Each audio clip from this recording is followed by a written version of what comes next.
नमस्कार, स्वागत है आपका हमारे खास कार्यक्रम हरियाणा डायरी में। इस कार्यक्रम का एक ही उद्देश्य है कि आप सभी तक हरियाणा के उस विकास की जानकारी पहुंचाई जाए जो मुख्यमंत्री मनोहर लाल के नेतृत्व में लगातार किया जा रहा है। तो बने रहिए हमारे साथ और देखते रहिए हमारा खास कार्यक्रम हरियाणा डायरी।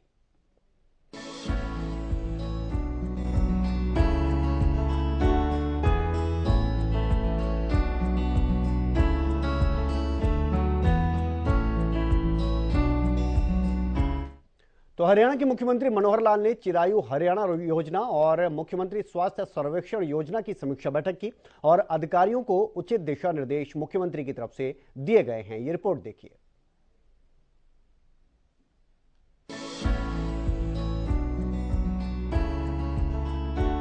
हरियाणा के मुख्यमंत्री मनोहर लाल ने नागरिकों के स्वास्थ्य कल्याण के लिए चिरायु योजना हरियाणा की शुरुआत की। आयुष्मान भारत योजना के तहत राज्य में चिरायु योजना हरियाणा का संचालन किया गया।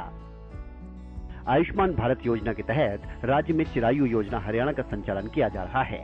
इसके माध्यम से राज्य के नागरिकों को उपचार संबंधी सुविधा उपलब्ध कराने के लिए 5 लाख रुपए तक का खर्च राज्य सरकार द्वारा वहन किया जाएगा। इसके अलावा इस योजना में दिव्यांग का इलाज भी सम्मिलित किया गया है। राज्य के उन सभी जरूरतमंद लोगों को और परिवारों को इस योजना में आयुष्मान भारत योजना लिस्ट के तहत लाभ प्रदान किया जाएगा, जिनकी वार्षिक आयु 1,80,000 रुपए तक है। मुख्यमंत्री मनोहर लाल ने कहा कि इस योजना के माध्यम से राज्य के लगभग 28 लाख परिवारों को बीमारी की स्थिति में इलाज पर आने वाले खर्च की चिंता से मुक्ति मिलेगी। चिरायु योजना हरियाणा का लाभ 1.25 करोड़ लोगों को प्राप्त होगा, जिसका मतलब है कि हरियाणा की 50% जनता को इस योजना का लाभ पहुंचेगा।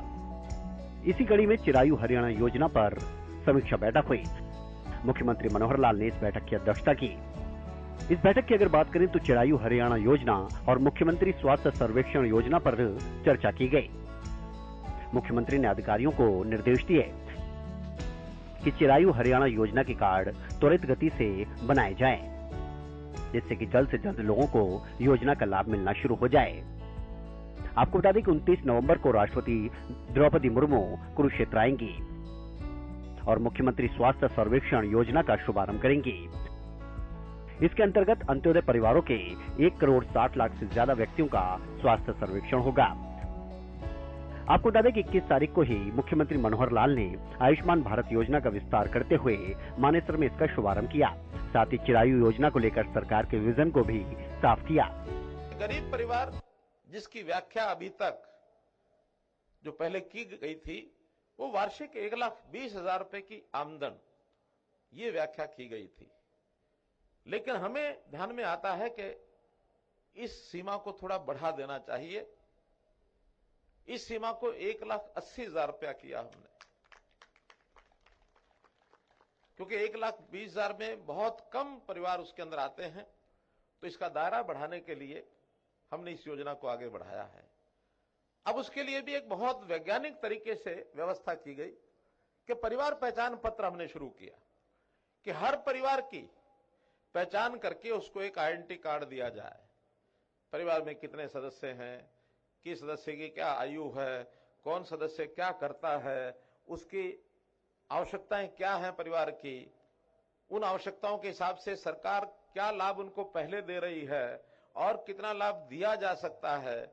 और जो परिवार ऐसे हैं जो उन लाभ की कल्याणकारी योजनाओं के लाभ के पात्र नहीं हैं, उनको भी समझाया जाए कि ये लाभ सबसे पहले अधिकार अगर किसी का है तो गरीब व्यक्ति का पहला अधिकार है। इसके बाद धीरे धीरे योजनाओं का लाभ ऊपर भी मिलता चला जाएगा। आज कार्ड दिए जा रहे हैं, हमारे जो गोल्डन कार्ड हैं, इन गोल्डन कार्ड के बारे में भी मैं तो इतना कहूंगा कि इसका उपयोग हमेशा हमने जरूरत पड़ने पर करना है, जरूर करना है। लेकिन प्रभु से कामना करता हूं कि सबको स्वस्थ रखे और अगर इस कार्ड को उपयोग करने की नौबत न आए तो बहुत अच्छा होगा। इस कार्ड का उपयोग करने का शौक नहीं है, यह मजबूरी है। उन लोगों की मजबूरी है जो तकलीफ में बहुत निराश हो जाते थे। उनका तो बीमा भी नहीं होता था, बीमा करने के लिए उनके पास पैसे नहीं होते हैं। तो ऐसे जिनके पास खुद अपनी ताकत बीमा करने की नहीं है, ऐसे लोगों को स्वस्थ रहने के लिए ये सरकारी बीमा योजना प्रधानमंत्री जी ने जो आयुष्मान बीमा योजना चलाई थी और आज जो चिरायु हरियाणा ये बीमा योजना चलाई है, इसका आपको सबको बहुत बहुत लाभ हो और आप लोग सब सुखी रहें। चिरायु योजना को लेकर लोगों में भी खुशी देखने को मिल रही है। इस योजना के जरिए हर गरीब व्यक्ति का इलाज संभव हो रहा है। सरकार द्वारा संचालित ये एक लोकप्रिय योजना बन चुकी है, जिसके तहत राज्य के नागरिकों को स्वास्थ्य संबंधित आर्थिक मदद सरकार की तरफ से दी जाएगी, ताकि अगर उन्हें कोई गंभीर बीमारी हो जाए तो वो अपना उपचार आसानी से करवा पाएं। इसका लाभ आर्थिक रूप से कमजोर वर्ग के लोगों को ही दिया जाएगा, जिनके पास स्वास्थ्य संबंधित बीमारी के इलाज के पैसे नहीं होते हैं। चिरायु योजना हरियाणा सरकार के माध्यम से शुरू की गई एक जनहितकारी योजना है, जिसके तहत सरकार राज्य में रहने वाले नागरिकों को 5 लाख रुपए तक की स्वास्थ्य संबंधी बीमा की राशि देती है, ताकि उन्हें किसी भी प्रकार की कोई गंभीर बीमारी है तो वो अपना उपचार आसानी से करवा सकें। और साथ ही इसमें दिव्यांग लोगों को भी आर्थिक मदद दी जाएगी।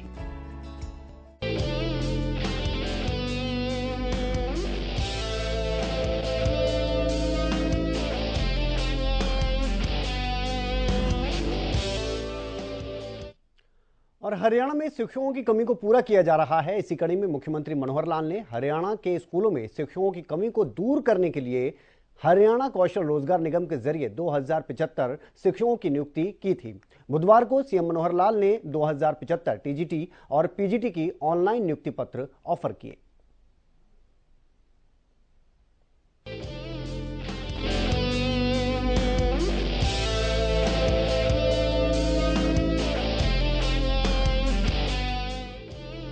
हरियाणा की मनोहर सरकार लगातार स्कूलों में शिक्षा का स्तर बेहतर करने और स्कूलों में शिक्षकों की कमी को पूरा करने के लिए काम कर रही है। इसी कड़ी में मुख्यमंत्री मनोहर लाल ने नवनियुक्त शिक्षकों को ऑनलाइन नियुक्ति पत्र दिए।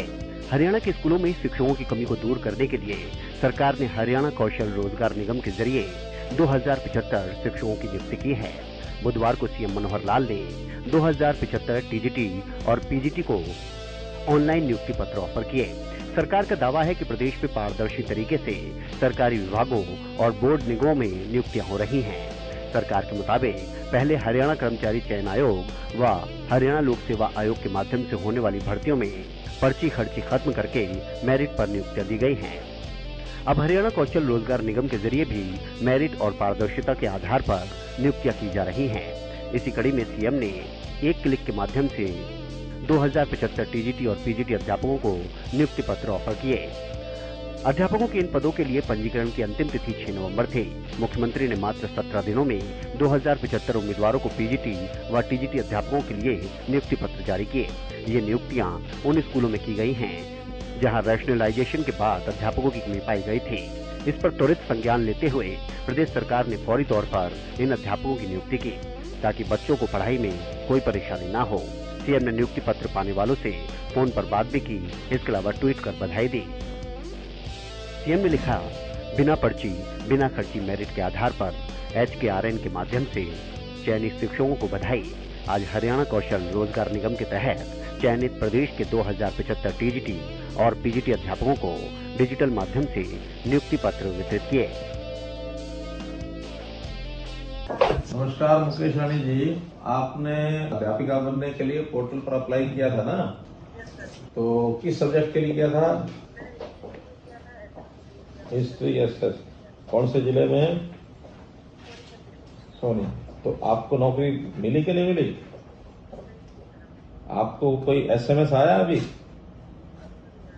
अभी आप देख सकते हैं अपना फोन?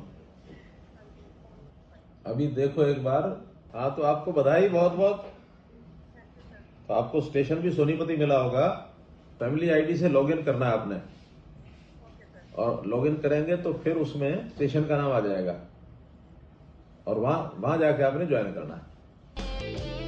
हालांकि हरियाणा लोक सेवा आयोग द्वारा शिक्षकों की नियमित भर्तियों के लिए भी विज्ञापन जारी कर दिया गया है। आयोग ने पीजीटी के 3863 पदों के लिए आवेदन आमंत्रित किए हैं।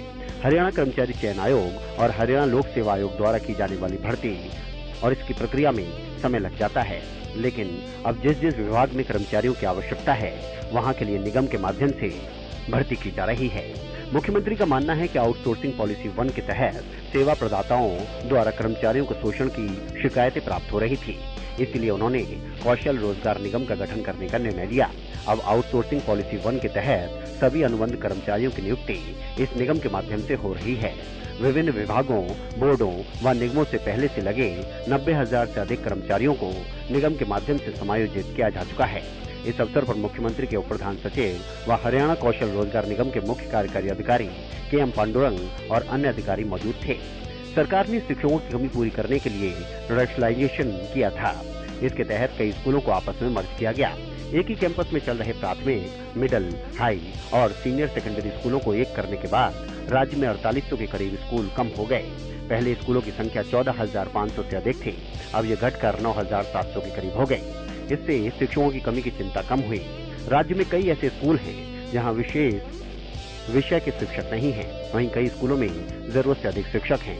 फिलहाल इस समस्या से निपटने के लिए सरकार ने अस्थायी नियुक्ति की पॉलिसी बनाई है। विभाग के अतिरिक्त मुख्य सचिव डॉक्टर महावीर सिंह ने ये पॉलिसी जारी बुधवार को की। इसके तहत जिला शिक्षा व जिला मौलिक शिक्षा अधिकारियों की ड्यूटी लगाई गई है। जिलों में डीईओ, डीईओ और खंड शिक्षा अधिकारियों की कमेटी की रिपोर्ट पर शिक्षकों के अस्थायी तौर पर समायोजित किया जाएगा। यह व्यवस्था केवल मौजूदा शैक्षणिक सत्र के लिए होगी। अप्रैल में सभी शिक्षकों को पुनः अपने मूल स्कूलों में ट्रांसफर कर दिया जाएगा। साथ ही यह तय किया गया है कि हर साल ऑनलाइन ट्रांसफर ड्राइव चलेगी। इसके बाद डीईओ और डीईओ स्कूलों में जरूरत के हिसाब से शिक्षकों को समायोजित कर सकेंगे। इसमें किसी तरह का विवाद न हो, इसके लिए तय किया गया है कि अधिक स्टाफ वाले स्कूलों और रिक्त पदों वाले स्कूलों की सूची संबंधित school, cluster head school, DO, DEO और डीईओ कार्यालयों में चस्पा होगी। समायोजन अधिकारियों के स्तर पर होगा। इसके लिए कोई शिक्षक निजी तौर पर आवेदन नहीं कर सकेगा। इन शिक्षकों की ड्यूटी किसी भी गैर शैक्षणिक कार्य में नहीं लग सकेगी। कुल मिलाकर जिस तरह के कदम सरकार की तरफ से उठाए जा रहे हैं, उससे साफ है कि जल्द ही शिक्षकों की कमी पूरी तरह से खत्म होगी।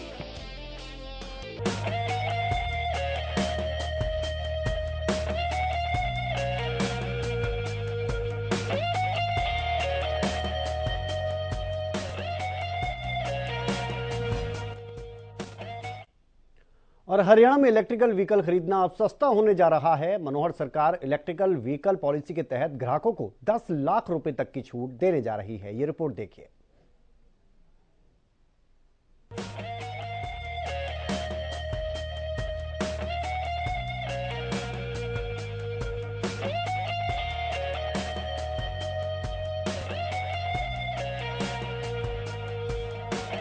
पर्यावरण को साफ स्वच्छ रखने और ई व्हीकल को बढ़ावा देने के लिए सरकार लगातार प्रयास कर रही है।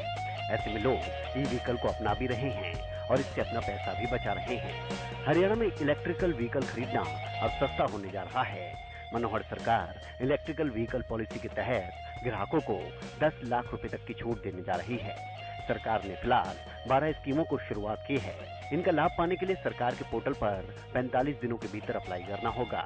इस स्कीम से खरीदार और उनका निर्माण करने वालों को सीधा लाभ मिलेगा। यानी इलेक्ट्रिकल व्हीकल खरीदने वालों के लिए बड़ी खुशखबरी है। ग्राहकों को 10 लाख रुपए तक की छूट इलेक्ट्रिकल व्हीकल खरीदने पर मिलेगी। हालांकि इसका लाभ लेने के लिए सरकार के पोर्टल पर अप्लाई करना होगा। सरकार ने पॉलिसी के तहत 12 योजनाओं को वेबसाइट पर लाइव कर दिया है। इन सेवाओं में खरीद प्रोत्साहन, चार्जिंग और बैटरी स्वैपिंग स्टेशन योजना, पेटेंट शुल्क प्रतिपूर्ति, R&D प्रोत्साहन, मानव क्षमता निर्माण उत्कृष्टता केंद्र योजना, बीज एवं परिवर्तन निधि योजना, विद्युत शुल्क छूट, स्टाम्प शुल्क प्रतिपूर्ति, जल उपचार प्रोत्साहन योजना, SGST प्रतिपूर्ति योजना, पूंजीगत सब्सिडी योजना, रोजगार सृजन अनुदान योजना शामिल है। आइए आपको बताते हैं कि अगर आप ई व्हीकल हरियाणा में खरीदते हैं तो आपको कितनी छूट मिलेगी। ई व्हीकल खरीदने पर 3 से 10 लाख रुपए तक की छूट सरकार की तरफ से आपको दी जाएगी। 10 लाख से 40 लाख रुपए तक की कीमत की इलेक्ट्रिकल कार पर 15% यानी 6 लाख रुपए तक की छूट आपको मिलेगी। ग्राहक कितनी ही कीमत की हाइब्रिड इलेक्ट्रिक कार खरीदेगा तो उसे 3 लाख रुपए तक की छूट मिलेगी। 40 से 70 लाख रुपए तक की इलेक्ट्रिक कार पर 15% या 10 लाख रुपए तक की छूट मिलेगी। इलेक्ट्रिकल 2 व्हीलर व 3 व्हीलर खरीदने पर मोटर व्हीकल टैक्स में 100% तक की छूट दी जाएगी। इसी तरह की छूट इलेक्ट्रिकल व्हीकल बनाने वाली कंपनियों को भी दी जाएगी।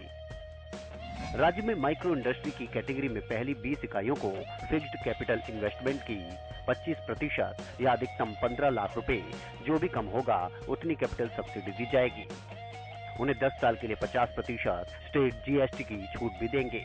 वहीं स्टाम्प ड्यूटी में 100% की छूट दी जाएगी। साथ ही 20 साल के लिए इलेक्ट्रिसिटी ड्यूटी पर 100% की छूट दी जाएगी। इतना ही नहीं, हरियाणा ईवी पॉलिसी के तहत सूक्ष्म, लघु, मध्यम और बड़े उद्योगों को मौजूदा निर्माता इकाइयों को पूरी तरह से ईवी निर्माण में बदलने के लिए 25% की बुक वैल्यू के 2 करोड़ तक की एक मुश्त सहायता प्रदान की जाएगी। इस पॉलिसी के अनुसार सरकारी और प्राइवेट इमारतों में चार्जिंग स्टेशन बनेंगे। Private group residential building, mall, institute, commercial building व मेट्रो स्टेशन पर भी चार्जिंग स्टेशन होंगे। वहीं नई इलेक्ट्रिक चार्जिंग तकनीक पर शोध करने वाले शिक्षण और संस्थानों को प्रोजेक्ट की 50% लागत सरकार की तरफ से दी जाएगी। सबसे पहले जो इलेक्ट्रिकल जो पॉलिसी आई है, पर्यावरण जो सबसे ज़्यादा जो दूषित होता है, सबसे बड़ा लाभ ये कि पर्यावरण से इस तरह से लाभ मिलेगा, पर्यावरण दूषित नहीं होगा। जो बार बार एनसीआर के इलाके में बार बार धुएं से जो पर्यावरण दूषित होता है, इसका लाभ मिलेगा। और सबसे पहले देश में हरियाणा सरकार ऐसे सबसे पहले पॉलिसी लेकर आई है।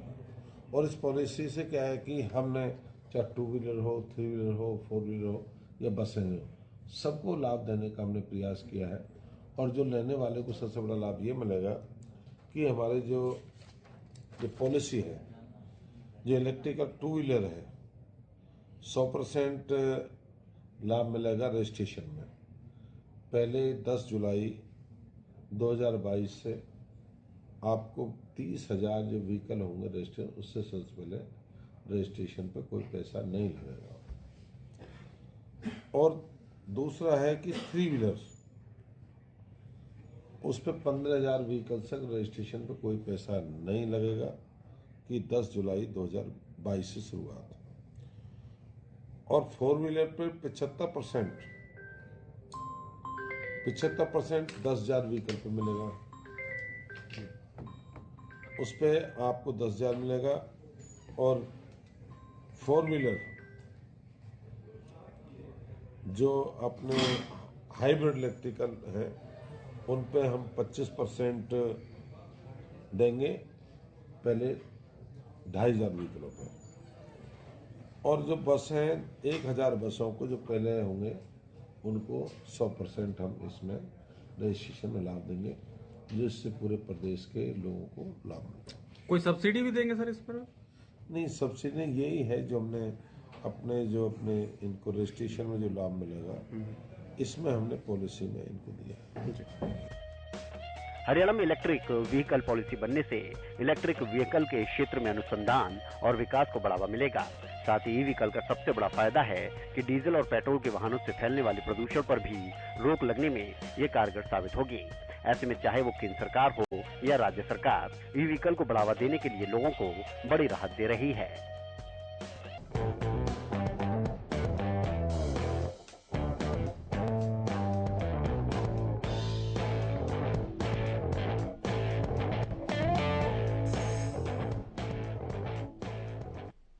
वहीं कृषि के क्षेत्र में विकास के लिए खेती के लिए नई नई तकनीकें सामने आ रही हैं। इसी तरह एरोपोनिक तकनीक के जरिए अब हवा में भी आलू उगाया जा सकेगा। यह पोटैटो टेक्नोलॉजी केंद्र करनाल के शामगढ़ का क्रांतिकारी कदम है। इस पोटैटो सेंटर का इंटरनेशनल पोटैटो सेंटर के साथ एक MOU हुआ है। इसके बाद सरकार से एरोपोनिक प्रोजेक्ट की अनुमति मिल गई है।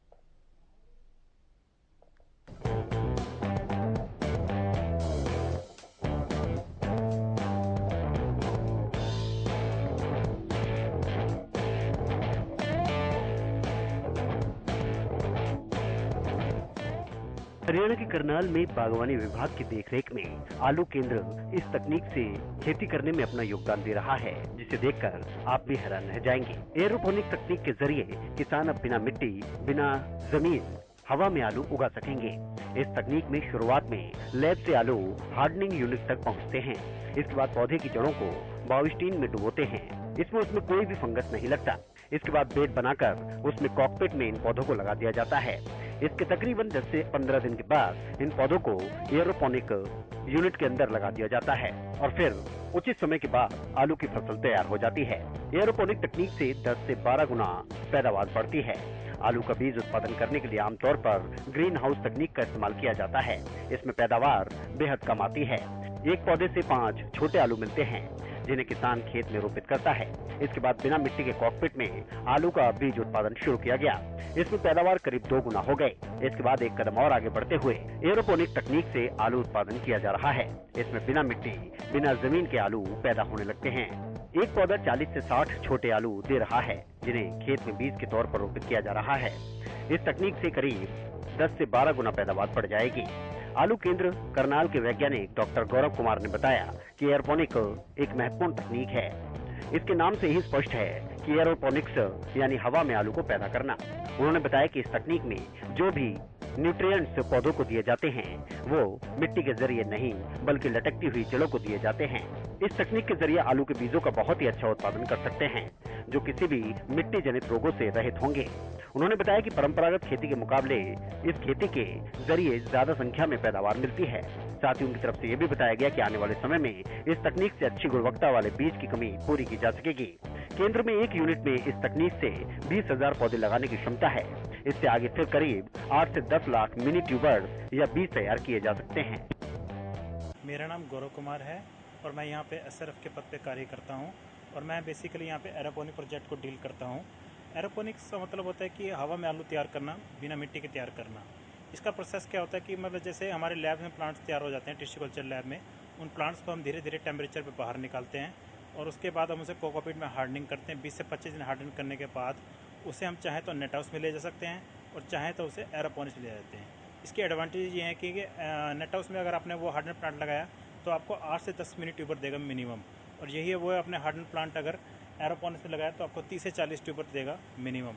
तो इसमें आप देख सकते हैं कि कोई मिट्टी का कोई रोल ही नहीं, सॉइल का कोई रोल ही नहीं है, तो इसमें सॉइल रहित बीमारियों का भी कभी आएंगी नहीं। ये 100% प्योर शीट देगा आपको, कोई मिक्सिंग नहीं, कोई कुछ नहीं। और इसमें आप वक्त के साथ इसमें आप 2 क्रॉप भी ले सकते हैं आलू के पौधों की, जबकि हम नेट हाउस में कोकोपीट से मतलब वहाँ 100 प्लांट्स की सिर्फ 1 क्रॉप ले सकते हैं। तो ये इसके एडवांटेजेस है। Thank you. इस टेक्निक में मतलब जैसे हम जैसे खेत में आप खाद पानी देते हैं, ये यूरिया डालते हैं, यूरिया डालते हैं, एनपीके डालते हैं, तो इस तरीके से हमारे यहाँ पे माइक्रो मैक्रो न्यूट्रिएंट्स होते हैं। जैसे मैक्रो न्यूट्रिएंट्स में जैसे कैल्शियम नाइट्रेट हो गया, पोटेशियम नाइट्रेट हो गया, माइक्रो न्यूट्रिएंट्स हमारे बोरिक एसिड होते हैं। तो इस तरीके से हमारे ये ट्रीटमेंट इसको हम डिज़ोल्व करके विद दी हेल्प ऑफ इसी pH मीटर की मदद से वो हम इसी एडजस्ट कर देते हैं। इसी इतनी भी हाई नहीं कर देते कि हमारे ट्यूबर बने ना, और इतनी डाउन भी नहीं कर देते कि कैनोपी मैनेजमेंट हो ना सके। तो हमें क्रॉप को देख के डिसीजन लेना पड़ता है कि आज इसी मुझे इतना रखना है, कल इतना रखना है, 1 वीक बाद इतना रखना है, तो उस हिसाब से हम प्रिपरेशन करते हैं। और जैसे हमारे मिनी ट्यूबर तैयार हो जाते हैं, आज हमने प्लांट्स लगाया तो इसमें 30 से 40 दिन के बाद हमें मिनी ट्यूबर मिलने शुरू होंगे, और 2 से 3 ग्राम का जैसे हमारा साइज हो जाता है तो उसको हम मैनुअली तोड़ लेते हैं। तोड़ने के बाद उसे बेविस्टीन से वॉशिंग देते हैं, फंजीसाइड का जो काम करती है। उसकी रिकमेंडेड डोज होती है 2 ग्राम पर लीटर, तो उससे ताकि कोई इन्फेक्शन आगे ना फैले। और हवा में ड्राई करने के बाद नीचे न्यूज़पेपर रखने के बाद उसे फिर हम वहाँ लाइट्स के नीचे रखते हैं, वहाँ पे एक्सटर्नल कूलिंग चैम्बर में। वहाँ 12 से 16 डिग्री सेल्सियस टेम्परेचर होता है, जो कि वो लाइट्स के नीचे रखने का मतलब होता है उसको फोटोसिंथेसिस का काम करती है। जैसे आलू की स्किन कच्ची होती है ना, तो उससे मतलब स्किन पक जाती है वहाँ पे जाके। तो कितनी कारगर है एरोपोनिक्स तकनीक किसानों के लिए? ये एरोपोनिक्स टेक्नोलॉजी बहुत ही ज़्यादा कारगर है। ये किसानों में, भविष्य में किसानों की मांग को पूरी कर सकता है, लेकिन इसको शुरू से करने से पहले कुछ बातों का आपको पता होना चाहिए।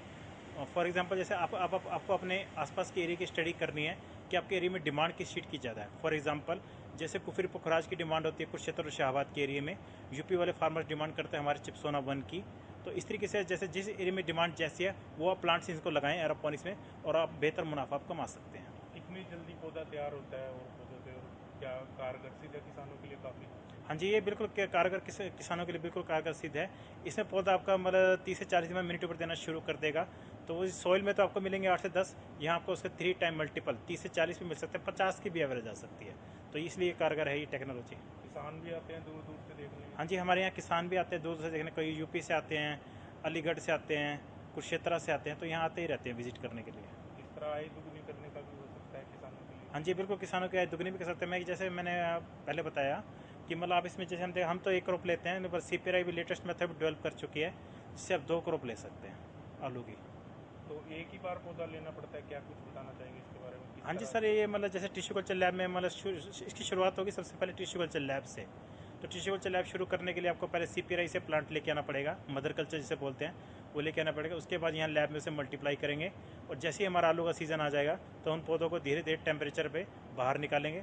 फिर वही प्रोसेस है कि मतलब कोकोपीट में हार्डन किए 20 से 25 दिन हार्डन करने के बाद उसे एरोपोनिक्स में ले आएंगे, और एक ही बार अपने पौधा लगाना है यहाँ पे, दोबारा लगाने की कोई जरूरत नहीं। तो यहाँ के लिए भी काफ़ी कारगर संस्थान के लिए सिद्ध हो रहा है। हाँ जी, संस्थान के लिए अच्छी इनकम हो रही है इसको यहाँ से, जितना मतलब जिस पे इतना कॉस्ट है इस पे कंस्ट्रक्शन पे, तो उतना ही कवर हो जाता है आपको 2-3 सीजन में आपको।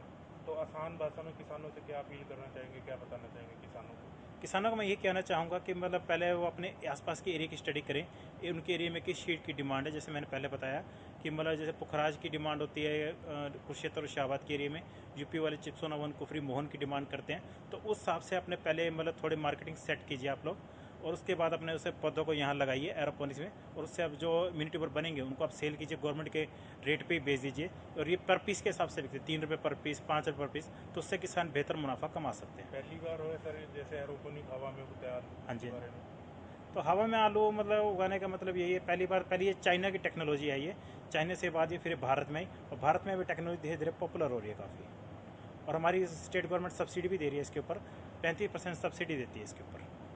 किसान भी लाभ उठा रहे हैं? किसान भी इसका लाभ उठा रहे हैं, कुछ लगा भी सकते हैं इसके ऊपर।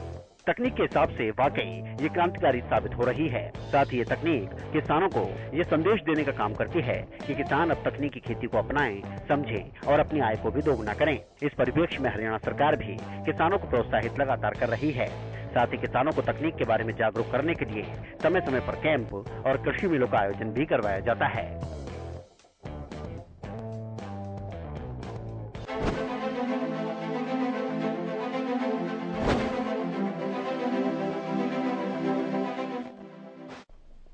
तो हमारे खास कार्यक्रम हरियाणा डायरी में आज के लिए इतना ही। कल फिर हाजिर होंगे एक नए एपिसोड के साथ। आप बने रहिए हरियाणा न्यूज के साथ। नमस्कार।